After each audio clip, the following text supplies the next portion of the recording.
Okay, the lecture today will be perinatal asphyxia, isn't it? And then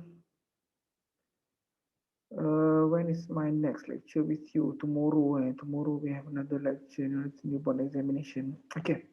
All right. Fine.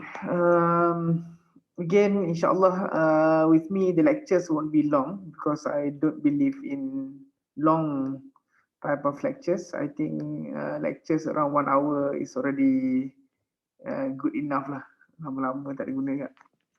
Okay, alright.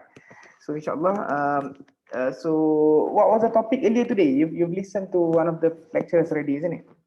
What was the lecture in the morning? Adaptation to extrauterine life. Okay. All right. So what I'm going to talk now is about birth asphyxia, what's going to happen and what's the problem with birth asphyxia. Okay, so the objectives are for you basically to understand the keywords and then know the causes and risk factors, learn the pathophysiology involved, presentation, complication, and also some of the management. Where does it go? Okay, so introduction. So what is perinatal asphyxia? So perinatal asphyxia is a condition of impaired gas exchange. So there's impairment in terms of gas exchange, or there's inadequate in terms of blood flow to the baby that leads to persistent hypoxemia. So low PaO2 and hypercarbia, high PaCO2 that occurs in the temporal proximity. So nearby the time of labor. So peripartum and also after delivery. So this is the near period. So this is what we call as perinatal asphyxia, and hypoxemia, as you should know, is low blood oxygen level, PO2. A low hypoxia is abnormally low blood oxygen level in the tissue. So hypoxemia results in hypoxia, and hypoxia results in ischemia, which is reduction or complete cessation of blood flow to an organ. So there's hypoxia and reduce substrate delivery to the organs. This results in ischemia.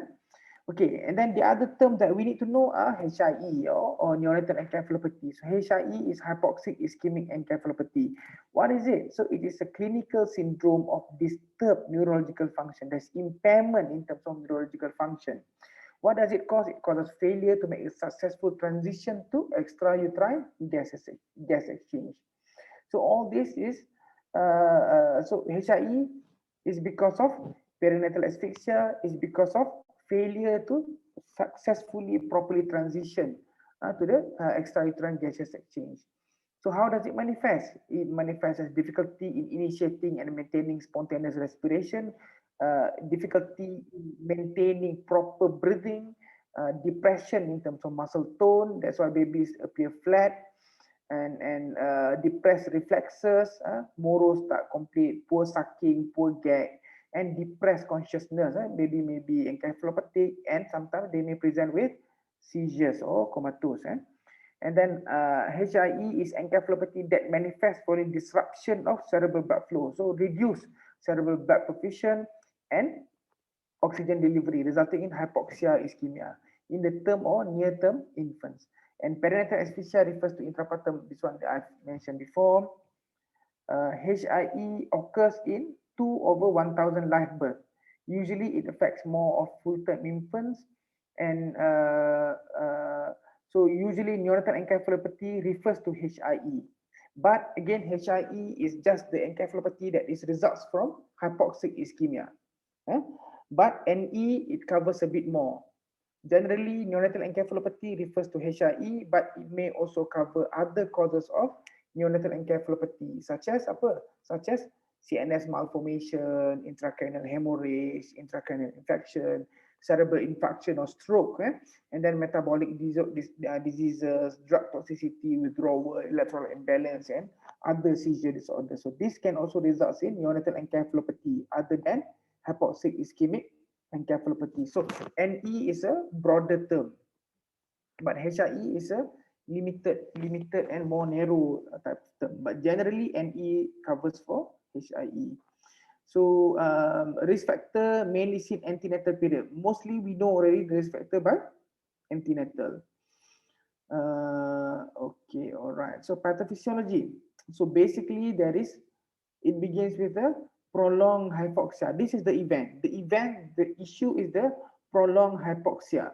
And prolonged hypoxia results in ischemia. Ischemia results in acidosis because when you don't have oxygen, your body goes into a anaerobic metabolism. So you don't have oxygen, and the result in anaerobic metabolism is CO2, is lactic acid, and so on and so forth. That's why you can see high lactate and low pH. And the outcome is what? What is the outcome? Is a cell death, apoptosis, and organ damage, multi-organ impairment. So again, there's insult here. The insult with basically reduced perfusion, low oxygen, a prolonged hypoxic insult, and what it does is it goes into primary energy failure.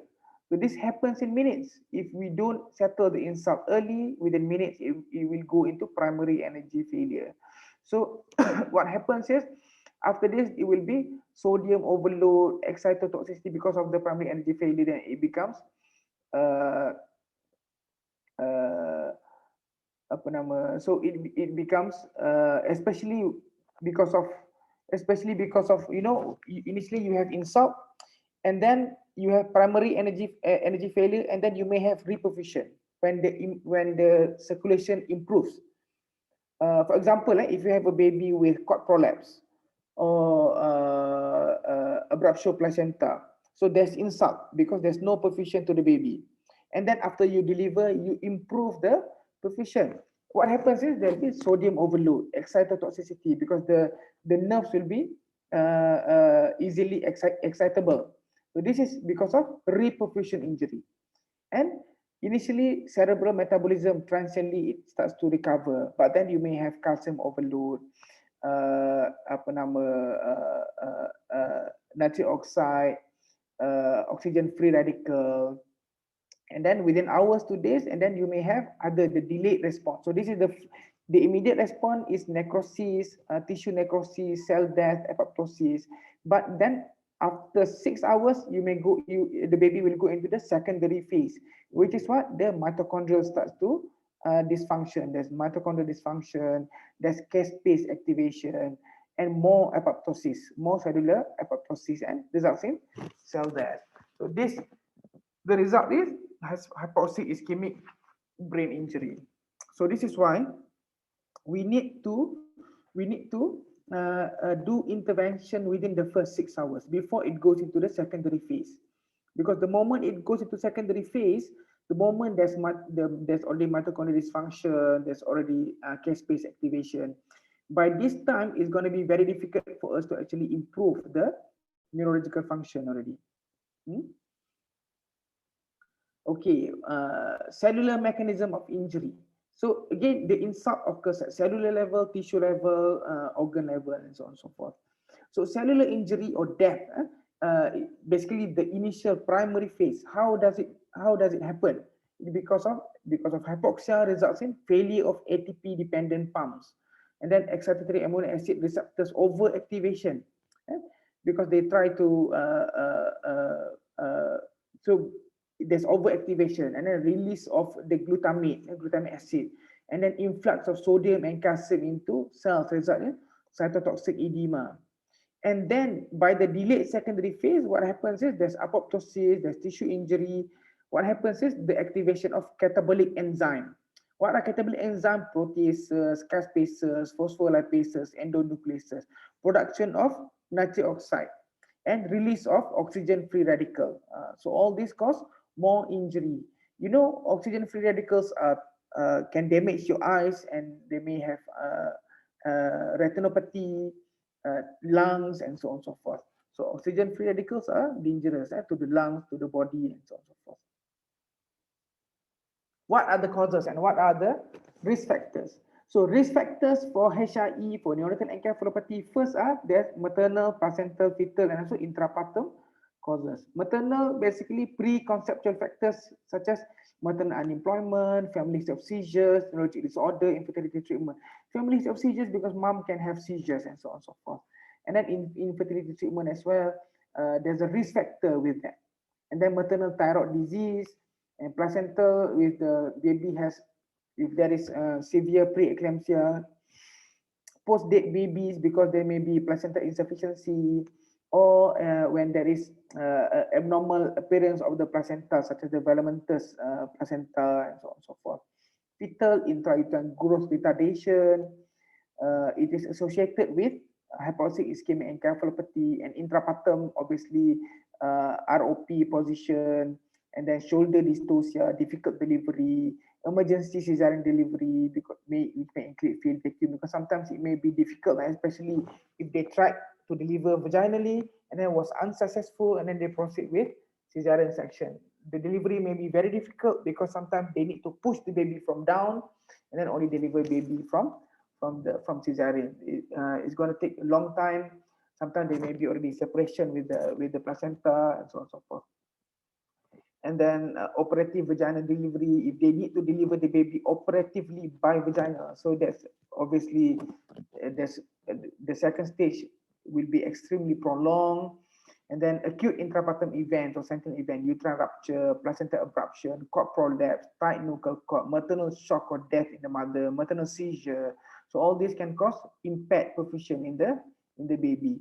And also inflammatory events. What are inflammatory events? Such as fever, maternal pyrexia, chorioamnionitis, prolonged rupture of membrane. So all these can cause inflammation, which may result in fetal hypoxia as well. So again, this is almost a repetition. So basically, various disorders in the mother, such as inadequate oxygenation of maternal blood, such as in mothers who hypoventilate during anesthesia. GA is a cause for perinatal asphyxia, cyanotic heart disease, respiratory failure, mothers with carbon monoxide poisoning, then mothers with low maternal blood pressure because of blood loss, spinal anesthesia, compression of the vena cava and aorta by gravid uterus. Also, inadequate relaxation of uterus. By what? By because of uterine tetany, hyperstimulation of the uterus as well. I think we've had several babies who has perinatal asphyxia, but when we look at the CTG, mother actually has hyperstimulation of the uterus. And the premature separation of the placenta. Also, there's impedance in the circulation of blood. There's resistance. Why? Because of compression or knotting of the cord. There's knotting on the cord. And then placenta insufficiency because of maternal hypertension, infection, exposures, or diabetes or toxemia, and also because of post-mature, post-date. And also IUGR may develop in chronically hypoxic fetus because the baby cannot grow without good oxygen. How to diagnose? So basically, if you look at the diagnosis, this is from the Malaysian PID protocol, 4th edition. So what are the criteria suggestive of HIE in the newborn? So there's several criteria. So the first one is early onset of moderate or severe encephalopathy in newborn. More than 35 weeks gestational age. If we have AEG, the CFM, I'm hoping the next few months we'll have our own CFM. This is basically almost like EEG, but we can see continuous trending. So that's the first criteria. So first is early onset moderate or severe encephalopathy, and second is neonatal signs consistent with intrapartum or peripartum event, which are arterial cord pH of less than 7.0, Apgar score of less than 5 at 5 minutes and 10 minutes of life, evidence of multi-organ system dysfunction within 72 hours of birth, such as you can see deranged coagulation, deranged liver function, deranged renal function. All this suggests oliguria. All this may suggest evidence of multi-organ dysfunction. And then neuroimaging evidence of acute brain injury if we do MRI, but usually MRI we do after 7 days. which we can see consistent with hypoxia ischemia changes. And then the type and timing of contributing factors that are consistent with intrapartum timing. So they kena ada sentinel or hypoxic ischemic event immediately before or during labor or delivery, or fetal heart rate pattern that becomes abnormal during labor or after a sentinel event. Maknanya apa? Fetal heart rate. Jadi fetal tachycardia, you can see sinusoidal CTG, abnormal CTG, and so on and so forth. Bradycardia, fetal bradycardia. So all these are part of the criteria. And there's the third, so 1, 2, and 3. The third is absence of infectious cause. Maknanya memang there's no infectious cause. CRP dia pun okay. Absence of congenital malformation of the brain, absence of inborn errors of metabolism, or other causes that can explain the encephalopathy. So this can only be diagnosed HIE, because HIE there are lots of medical legal implications. If you say the baby has hypoxic ischemic encephalopathy, so there may be an event during the peripartum period. So there's a lot of medical legal issues with this. Presentation. So how do they present? So presentation and progression. The initial physiological response to presentation, basically redistribution of blood flow. You know, when you have redistribution, sometimes this redistribution also can cause lots of so basically what happens is when there is hypoxia, when there is impact perfusion, so what happens is the body redistributes blood flow from the non-vital organs to vital organs. Maknanya what will the body do? The body will try to save the brain, kan? Body will try to save the brain. So the other organs are shunted. The other organs are dia akan redistribute. So non-vital organs will start to fail. Apa non-vital organs? Biasanya apa? Bowel lah. Bowel. And then apa? Kidney. Kan? Bowel, kidney, liver, because the body is trying to save the brain. So an organ dysfunction, multi-organ failure can also occur without encephalopathy. So the baby may have perinatal asphyxia but without hypoxic ischemic encephalopathy. So what are the organ dysfunction? So brain, basically this is basically the last stage, right? So they may have encephalopathy. The baby may appear encephalopathic, comatose, and so on and so forth. So in the delivery room, the infant may appear a low Apgar score. It may be weak or absent cry. A moderate to severe neonatal encephalopathy, they almost always require immediate resuscitation. They may have abnormal state of consciousness. Initially, they may be hyper alert, they may be irritable, lethargic, or obtunded, comatose. And then there's diminished spontaneous movement. They won't move that much. They may have respiratory or feeding difficulties, poor muscle tone, abnormal posturing, decerebrate, decorticate postures, absent primitive reflexes, or some having seizure activities. And then how do we classify encephalopathy? Usually we either classify according to Sarnat, and Sarnat, or Thompson score. So these are the scoring. So this is how we usually grade hypoxic ischemic encephalopathy. This is Sarnat, modified Sarnat classification. We classify mild, moderate, or severe HIE. So if we look at the level of consciousness, in mild, biasanya baby tu hyper alert. Baru few hours of life, baby tu buka mata besar, pandang kiri kanan, apa semua kan. So this is hyper alert baby. And then moderate, the baby may appear lethargy. But in severe HIE, the baby may become stuporous or comatose. And then muscle tone normal or hypotonia. And then hypotonia in moderate and severe HIE, baby will be flaccid. And then complex reflexes, sucking and moro. In mild, it may be normal, poor, and moros may be exaggerated. But in moderate, both may be appear weak or absent. But in severe, both is absent sucking, absent moros reflex. And mild, usually there's no seizure. Moderate HIE, there is seizure. Severe HIE, sometimes it may be difficult to control seizure. And prognosis, mild HIE should be very good. They should recover within 24 hours. But moderate HIE, they may have some abnormality, and untreated may lead to cerebral palsy. And severe HIE usually is severely abnormal, may lead to death or severely neurological sequelae. And this is Thomson encephalopathy. So usually HIE we stage according to SANAC classification, but when we decide to start treatment and so on and so forth, usually we classify with Thomson encephalopathy score.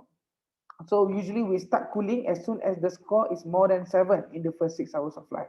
So because apa? Why 6 hours? 6 hours is when the secondary or delayed response happen, where there's mitochondrial dysfunction, there is activation of the there's production of nitric oxide, there is release of oxygen free radicals and so on and so forth. So this is our Thomson encephalopathy score. We look at tone, loss of consciousness, seizures, posture, Moro, graph, sucking, respiration, and the Fontanelles. And then we give the score. Next, so the first was the brain. Now we look at the respiratory system, which may happen in 71 to 86% of babies born with hypoxic ischemic encephalopathy. It's frequently seen. Usually, it's a result of underlying or concomitant disorder. Baby may have sepsis, pneumonia, or meconium aspiration syndrome. And perinatal asphyxia is associated with persistent pulmonary hypertension of the newborn. As you know, the pulmonary blood pressure in utero is higher as compared to systemic blood pressure. So as the child is being born, the cord is clamped and cut. You know, the placenta is a low resistance circulation. When you have a low resistance circulation connected to the baby, it results in a reduced total systemic resistance. Again, you should remember lah, blood pressure is apa? How do you calculate blood pressure? Siapa boleh bagi tahu? BP is cardiac output times total peripheral TPR. Resistance. Cardiac output is cardiac output Volume times heart rate. volume times heart rate. Okay, so again, placenta is a low resistance circulation. When you add the placenta connected to the systemic circulation, it results in a net reduction in the total resistance. So systemic blood pressure is low. The moment you cut off the placenta, there's a net increment in terms of the total peripheral resistance. That's one thing. And then secondly, when you reduce, when the lung is filled with fluid, there's compression of the pulmonary blood vasculature. The moment when the baby cries out, the less fluid inside the lungs, the net result is there may be pulmonary vasodilation. So resulting in reduced in pulmonary blood pressure. And as well, bila baby cries, the lung will start, the alveolar will start to be filled with oxygen. And oxygen is among the best pulmonary vasodilator. Oxygen is among the best pulmonary vasodilator. So this may cause it when pulmonary vasodilate, it results in reduction of pulmonary blood pressure. So in utero, pulmonary blood pressure higher daripada systemic blood pressure.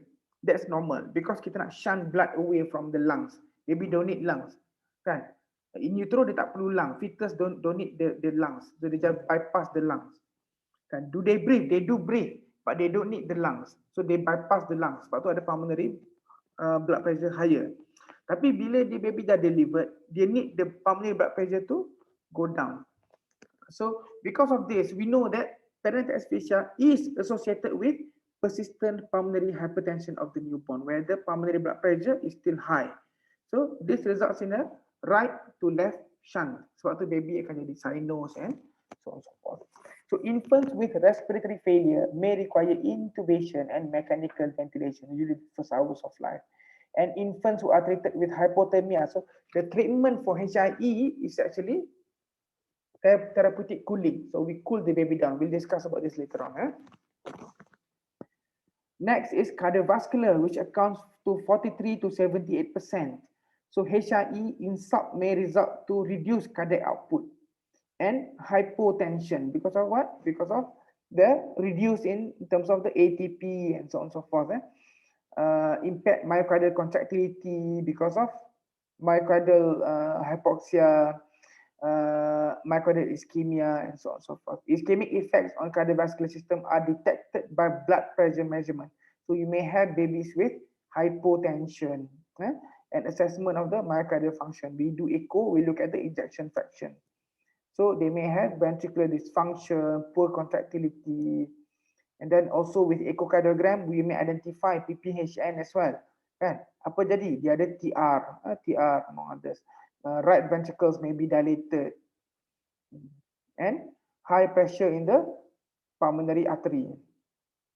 And then also we can assess the volume status. So that's why we know how to treat with fluid. By ECG also you may see ST depression, T wave inversion, and cardiac markers you will see apa? You will see elevated CK, LDH and troponin. Next is renal, which accounts to 46 to 72%. So babies may have oliguria, and then why reduced cardiac output or acute kidney injury secondary to tubular necrosis, acute tubular necrosis. Impact renal function is detected by elevation in serum creatinine, serum urea as well.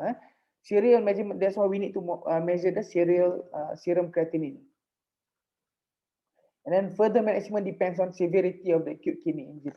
The thing is with newborn treatment of renal impairment is not easy, because even if the child has severe renal impairment, there's not many centers in the world that can do dialysis for newborn babies. It's very limited in the whole world.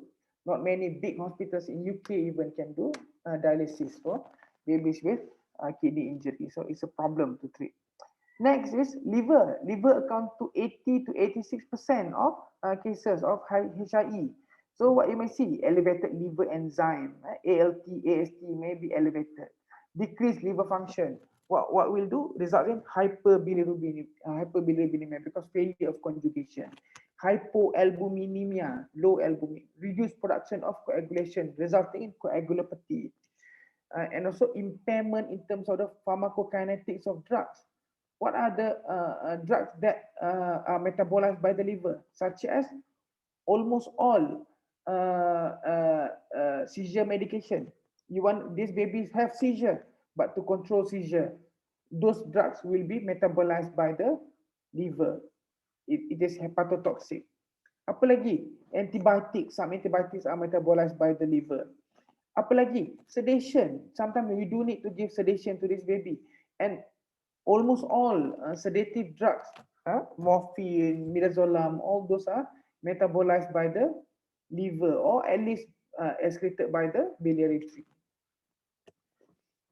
Okay, next is the GI tract. It may also affect GI tract, reduce tolerance to enteral feeding. They may not tolerate feeding well. They may have some element of dysmotility. They may result in necrotizing enterocolitis and so on and so forth. So sometimes either we keep the child by mouth until we get things sorted, or we start just some trophic feeding. Hematologic accounts to 32 to 54%. What it may present as? You may see that there is impact coagulation. They may have thrombocytopenia. Why? Because the child may be going towards disseminated intravascular coagulopathy. Because why? Because of consumption of clotting factors, platelet. They may have bone marrow suppression because of hypoxia. Impact production of clotting factors by the liver because of hepatic involvement, and so results in, you can see increased bleeding time, endothelial dysfunction, and so on and so forth. Glucose metabolism is another effect that you may see. So stress-induced hyperglycemia followed by a sharp drop in blood glucose. So because of the stress, because the baby is stressed in utero and during the delivery, you may see hyperglycemia. But then suddenly it will drop in blood sugar because increase in glucose consumption too, actually, because of reperfusion and so on and so forth. And hypoglycemia is also more common in infants with severe liver damage. Why? Due to inadequate glycolysis. Acute blood loss. So especially seen in severe antenatal or peripartum or intrapartum blood loss due to hemolysis, massive fetal-maternal transfusion, blood loss during placenta abruption. All this can cause to perinatal asphyxia. Severe anemia at birth needs immediate treatment. So sometimes if the baby, we'll discuss tomorrow lah during resuscitation. If we have babies with abruptio placenta, for example, sometimes we do need to transfuse with blood group O negative, for example, in the theater itself. Management, how do we manage? Let me see. Sorry.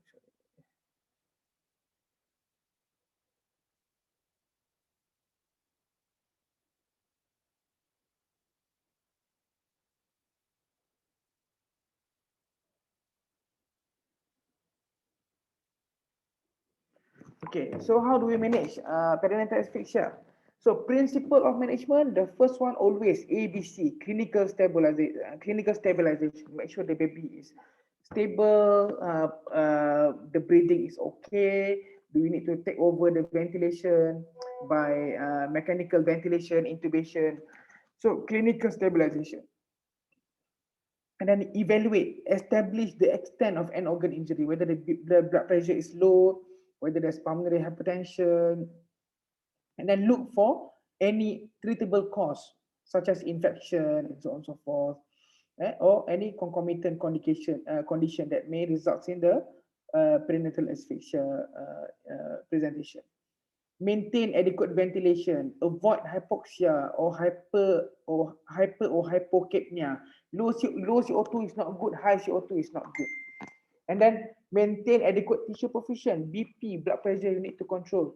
If the baby has has persistent pulmonary hypertension, so the strategy is different.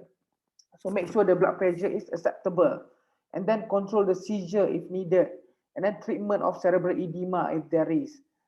Correction of, we give fluids, correct the fluids if there's if we think the baby is underfilled, electrolyte correction, metabolic imbalance, all we need to correct because they may have acidosis, hypernatremia or hyponatremia, hyperkalemia, and so on and so forth.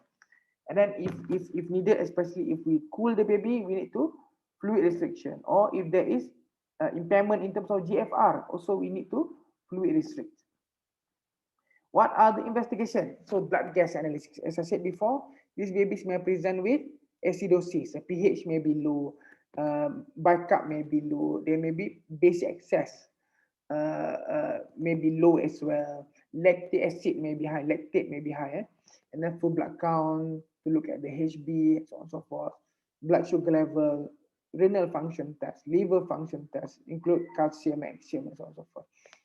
Cardiac evaluation, ideally we do electrocardiography. We don't really do ECG, but yeah, we can do electrocardiography, but it's better to actually look for echocardiography. And then infectious disease, we send for blood culture, septic workup, CRP. Generally, we start antibiotics straight away, and then do cranial ultrasound. What are further evaluation? So will be based on the clinical status of the infant. Sometimes we may need to do, most of the time we may need to do additional testing, such as chest x-ray. If the baby is intubated, obviously we need to do chest x-ray. We may need to do abdominal ultrasound, cardiac markers, look at CK, send for coagulation, PT, PTT, INR, and then IEM testing, just to make sure that there's no metabolic disease that we actually missed. So, and then other than that supportive care, other supportive care, respiratory management, ventilation, and so on and so forth, cardiovascular stabilization, cardiovascular support, endocrine support, renal support, neurological support. Do we need to do physiotherapy and so on and so forth? And then infectious disease management, start antibiotic. If there's jaundice, start treatment for jaundice. Monitor drug, hemostatic, sugar, nutrition, and so on and so forth. So basically, supportive management. We treat the patient as a whole. Next, how do we monitor? Ideally, we should have EEG, and not just EEG, it should be an AEG, CFM, cerebral function monitor. So this is almost like EEG, but EEG just taking a snapshot. With AEG ataupun CFM, we may see the trend of the charges in the brain. We may see if the baby is actually have normal sleep-wake cycle, or the baby is comatose, encephalopathic, and so on and so forth. And then we assess the vital signs, blood pressure, heart rate, and so on and so forth, temperature. And we include also, we need to monitor the Blood sugar. Okay, this one we do usually do lah. Not many centers can do the near infrared spectroscopy.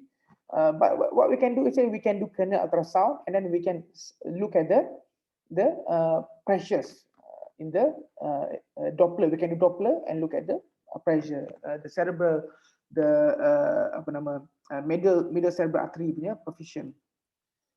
Blood investigation as well. Sometimes we need to do daily, or sometimes more frequent than daily. Next is therapeutic hypothermia, therapeutic hypothermia, therapeutic cooling. So this is what we reduce the temperature. Why? Because with studies have shown, if we do therapeutic cooling, it will prevent from going into the secondary or delayed. This one. Let me show you.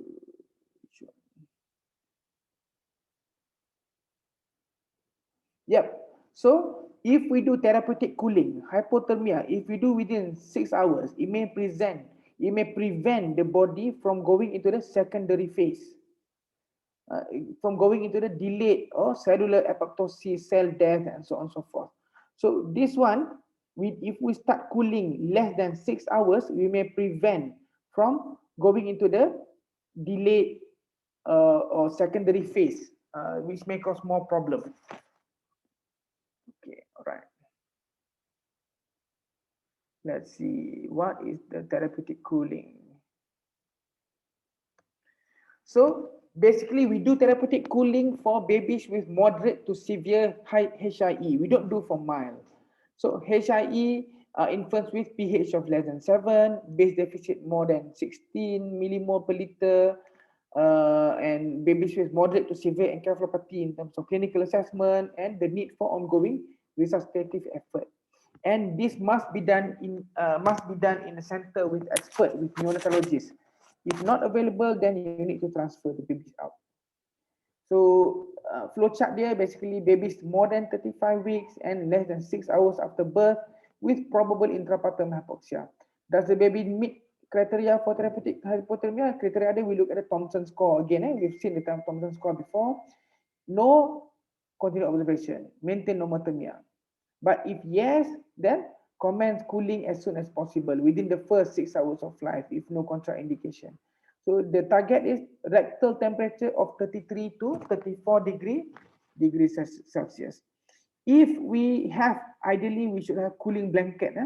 Kalau tak ada, sometimes kita may do passive cooling. Maknanya kita just reduce the temperature, offkan thermometer, offkan dia punya warmer dia, expose the baby to the low environmental temperature.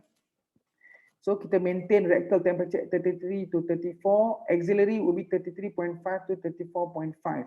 Ideally, we should start as soon as possible lah, and then kita monitor temperature frequently, and then after 72 hours, so kita cool for 72 hours, and then kita rewarm the baby over 12 hours sampai dia normal temperature.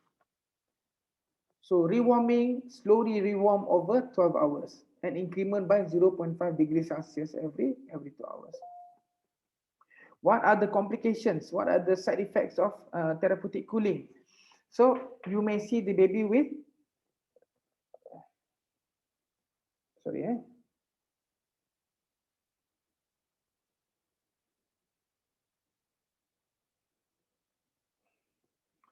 so they may have sinus bradycardia, heart rate may be low, but these are usually transient and is reversible. It's not a persistent type of bradycardia.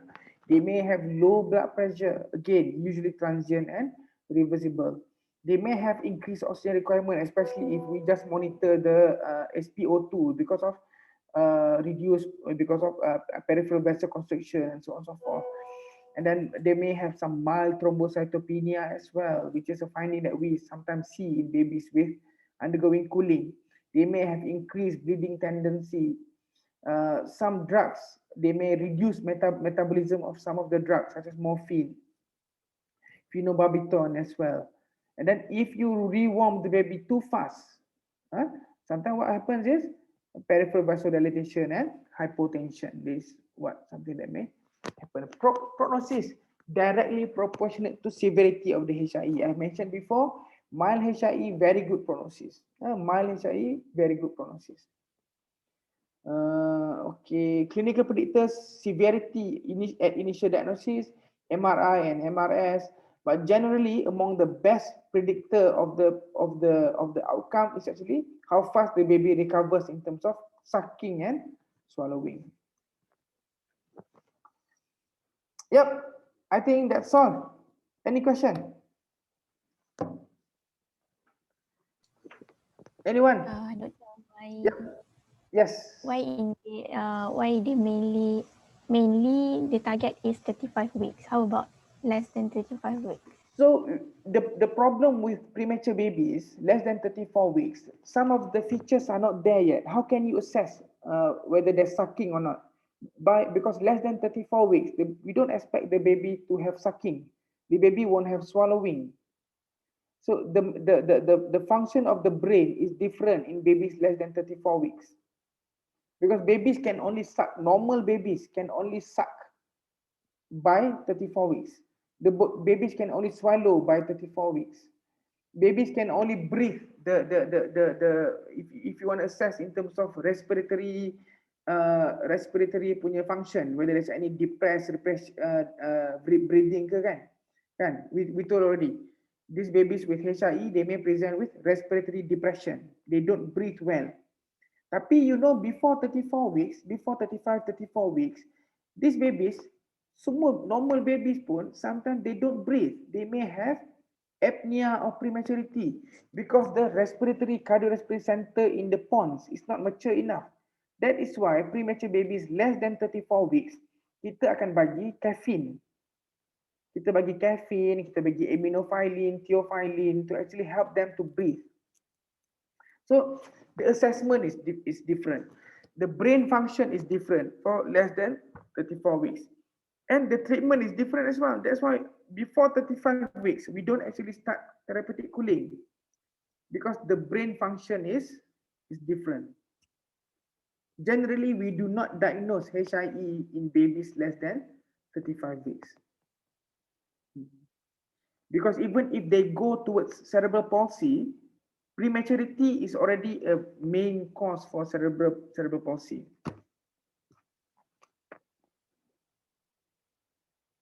Okay. Boleh? Clear? Okay, thank you. It's just how your brain develops. Okay, any other question? Doktor, kiranya kan HIE ni kita boleh cakap dia reversible lah generally. Unless kalau dia masuk second phase tu, betul? If it's mild. Betul ke doktor? If it's mild, if it's mild, no. The thing is, dia bukan something yang reversible. If it's mild lah. But generally, what we don't say is reversible. What we say is mild HIE is usually have good prognosis without any neurological sequelae. Moderate HIE, according to SANAT scoring, they may have some neurological sequelae in terms of intellectual, in terms of IQ, probably some element of motor may be affected as well. Severe HIE usually very bad prognosis. So we don't say it's reversible, but we say usually if it's mild, they won't have, the prognosis is good without any neurological sequelae. Okay, faham. Thank you, doctor. Okay, all right. Anything else? Clear? Doktor, Boleh. Yep. kiranya untuk staging HIE tu kita kena guna both lah, SANAT dengan Thompson tu. Cuma kalau SANAT tu nak tahu poor or Yes. Thompson untuk So, treatment. SANAT kriteria, modified SANAT dia sebenarnya nama asal dia SANAT and SANAT kriteria ni suami isteri. SANAT tu dia punya surname lah. Apa nama, asalnya SANAT kriteria, then dia modify tu, sekarang dia guna modified SANAT kriteria. So modified SANAT kriteria is useful for staging of the HIE. Thompson scoring is good for the assessment of bila nak start therapy and assessment throughout the cooling therapy. Okay, macam tu.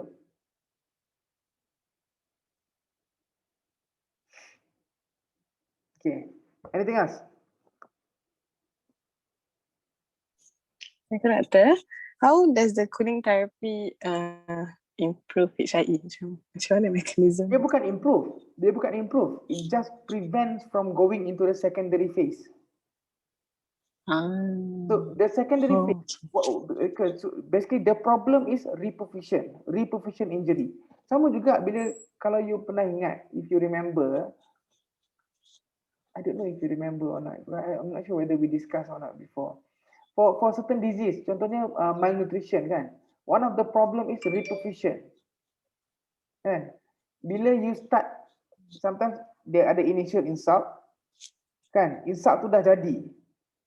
Tapi one of the problem is reperfusion. Bila dia nak recover from the insult tu, those things can result in many problems as well. Inflammatory, cast spacer, semua benda ni, semua ni yang akan cause more damage. First insult tu dah ada insult dah. Kan? Tapi kita nak prevent from going into secondary phase because secondary phase tu yang permanent damage. So kita nak prevent from going into permanent damage.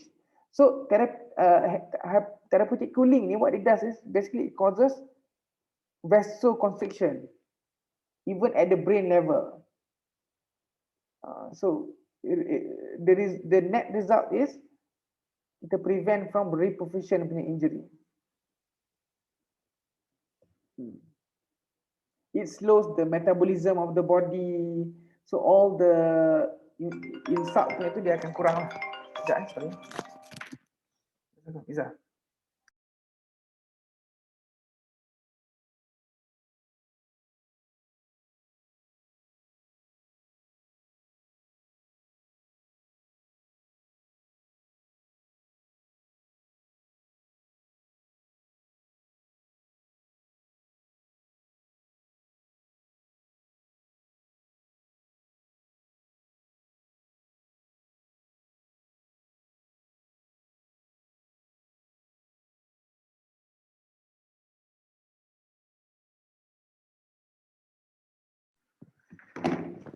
Alright.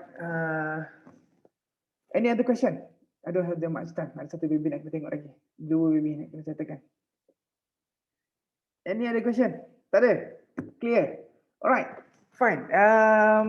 Siapa tadi contact saya about the equipment So you can contact, you can come to the you can come to the equipment for neonatal resusc in NICU today at 4:30 macam tu, cari staff nurse nama Fatihah. Staff nurse Fatihah. Staff nurse Fatihah. Yep.